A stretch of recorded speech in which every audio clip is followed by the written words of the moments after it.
আসসালামু আলাইকুম, welcome to 2 minutes data. আজকের ভিডিওতে আমরা এসকিউএল এ ডেটাবেস এবং ডেটাবেসের মধ্যে টেবিল ক্রিয়েশন শিখব। সো প্রথমে আমরা ডেটাবেস ক্রিয়েট করার জন্য ক্রিয়েট ডেটাবেস কমান্ডটা ইউজ করব। ডেটাবেসের নাম দিব আমি রিফাত, রিফাত, সেমিকলন দিয়ে এটাকে এক্সিকিউট করব। এক্সিকিউট করছি, ডেটাবেস তৈরি হয়ে গেছে। এবার আমরা যে ডেটাবেসটা তৈরি করলাম সেই ডেটাবেসের উপর রাইট ক্লিক করে এটাকে set as a default schema এটা করতে পারি, অথবা এই ডেটাবেসটা ইউজ করার জন্য আমরা ইউজ কমান্ড দিতে পারি, ইউজ রিফাত, ইউজ রিফাত। ওকে, তারপর আমি এটাকে এক্সিকিউট করতেছি, এটাকে ইউজ করা হয়ে গেছে। এইবার আমরা এই ডেটাতে টেবিল ক্রিয়েট করতে পারবো। সো টেবিল ক্রিয়েট করার জন্য আমাদের সেম ভাবে কমান্ড দিতে হবে ক্রিয়েট টেবল, ক্রিয়েট টেবিল। টেবিলের নাম দিচ্ছি আমি ইউজার, ইউজার। এখন আমাদের টেবিল তো আমরা তৈরি করছি, টেবিলের মধ্যে আমাদের অবশ্যই কলাম নেম দিতে হবে। তো কলামে প্রথমে আমি দিচ্ছি আইডি। এখন আইডির ডেটা টাইপ হচ্ছে ইন্টিজার, তো আমি দিচ্ছি ইন্টিজার। আমি চাচ্ছি আইডিটা অটো ইনক্রিমেন্ট হোক, এই জন্য আমি একটা কনস্ট্যান্ট ইউজ করব, অটো ইনক্রিমেন্ট, অটো ইনক্রিমেন্ট,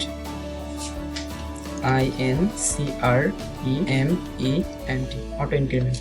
এবং এটাকে আমি আরেকটা কনস্ট্যান্ট দিব প্রাইমারি কি, প্রাইমারি KEY। প্রাইমারি কির কাজ হচ্ছে আপনার যে আইডি নাম্বার এটা একদম ইউনিক থাকবে, অর্থাৎ একটাই থাকবে। ওকে, তারপরে আমি দিতেছি নেম, নেম। নেমের মধ্যে আমি নেমের ডেটা টাইপ হচ্ছে varchar, varchar এর লেন্থ দিব আমি 50 অথবা 100, যা খুশি আমি দিতে পারি।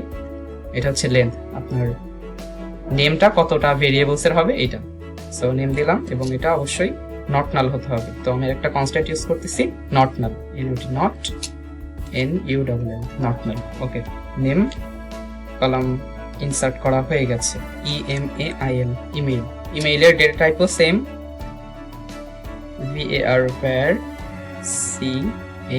varchar। এর লেন্থ দিয়ে দিব আমি 100, varchar 100। আচ্ছা, এর ক্ষেত্রে আমি একটা কনস্ট্যান্ট ইউজ করবো, সেটা হচ্ছে ইউনিক, ইউনিক। ওকে, তো এটা আমাদের হয়ে গেল। আমি আরেকটা কনস্ট্যান্ট দিতে পারি, সেটা হচ্ছে নট নাল, নট নাল দিলে কি হবে, আমাদের ইমেইল যে অপশনটা এটা অবশ্যই ফাঁকা রাখা যাবে। তারপরে আমরা দিব date of birth, DATE, date,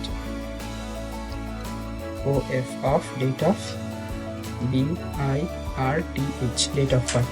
date of বার্থের ডেটা টাইপ হচ্ছে ডেট, ডেট।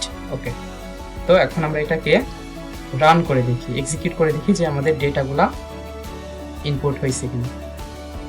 তো এইখান থেকে আমরা সিলেক্ট করে এক্সিকিউট বাটনে ক্লিক করলাম, এই যে আমাদের কলামগুলো ইনপুট করা হয়ে গেছে। তো আমরা এটা দেখব কিভাবে, দেখার জন্য আমরা সিলেক্ট কমান্ড ইউজ করব, SELECT, select star from, select star from. টেবিলের নাম হচ্ছে ইউজার, ইউজার। দেওয়ার পরে সেমিকলন দিয়ে এটাকে এক্সিকিউট করব।